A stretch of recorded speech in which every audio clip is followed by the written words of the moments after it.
میرے نبی دنیا سے جا رہے ہیں، دنیا سے جانے کا وقت ہے، 12 ربیع الاول ہے، پیر کا دن ہے، 7 جون ہے، 11 ہجری 633 عیسوی۔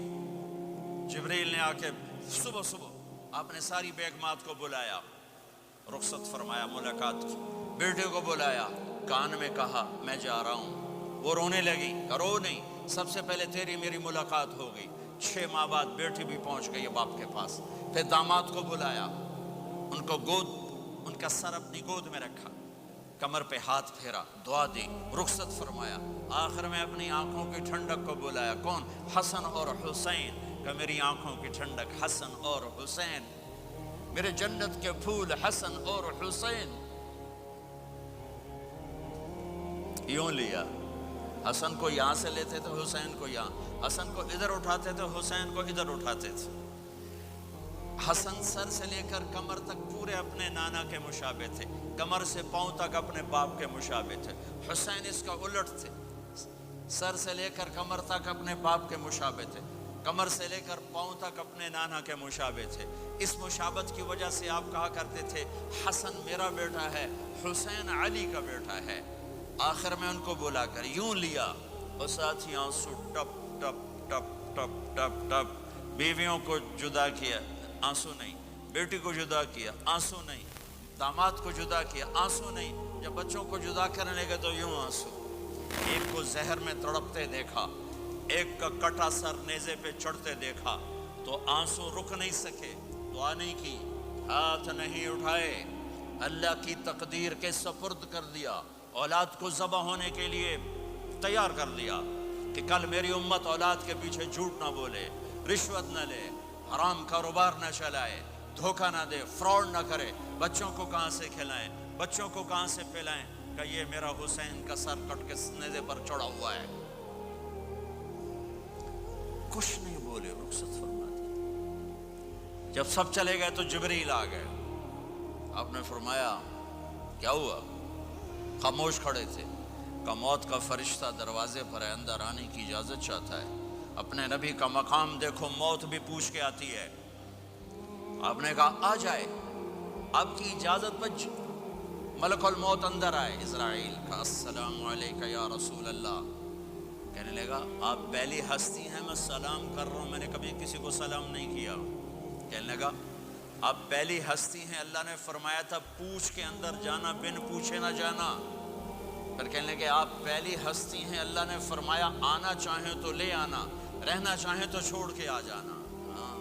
یہ وہ دربار رسالت ہے جہاں موت بھی پوچھ کے آتی ہے۔ آپ نے فرمایا میں اجازت دے دوں میری جان نکالو گے؟ کہا جی نکالوں گا، نکالوں۔ آپ نے یوں جبریل کو دیکھا، کیا کہتے ہو، جاؤں یا رہ جاؤں؟ جبریل نے کہا اللہ آپ کی ملاقات کے شوق میں ہیں، فیصلہ آپ کریں گے۔ ہاں یہ بات سنانا چاہتا تھا اگلی۔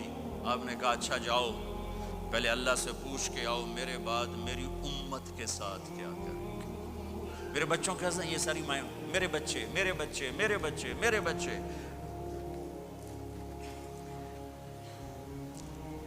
میرے نبی کو تو پتا تھا کہ یہ تڑپ تڑپ کے ایک زہر میں جائے گا اور ایک کا سر کٹ کے نیزے پہ چڑھے گا، کیوں نہیں ان کے لیے ہاتھ اٹھائے؟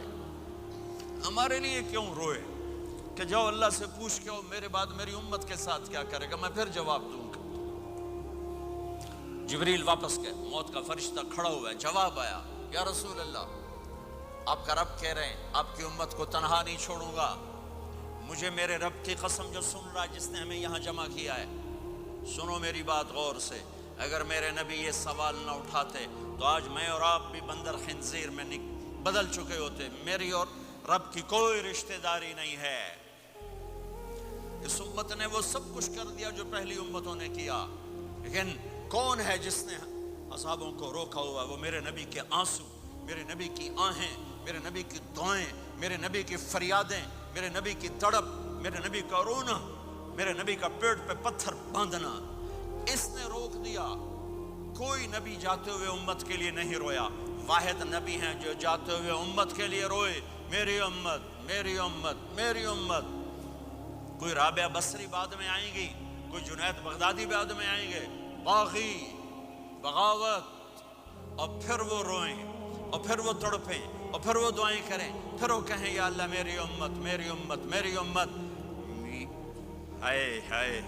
اور جب اجازت دے دی ملک الموت کو کہ جاؤ اللہ کی تقدیر کو پورا کرو، تو پھر بھی امت کو سبق دیا، اے میری امت الصلاۃ وما ملکت ایمانکم، ایک نماز نہ چھوڑنا، ایک میری امت کے کمزور لوگوں پہ رحم کرنا، نماز نہ چھوڑنا، کمزوروں پہ رحم کرنا، نماز نہ چھوڑنا، کمزوروں پہ رحم کرنا. کتنی امت نمازی ہے، کتنے ہیں جو اپنے دولت اللہ دے دے تو اللہ کو یاد رکھتے ہیں اور کمزور کے ساتھ انسانیت والا سلوک کرتے ہیں. چاہتے بھی امت کو یاد کیا،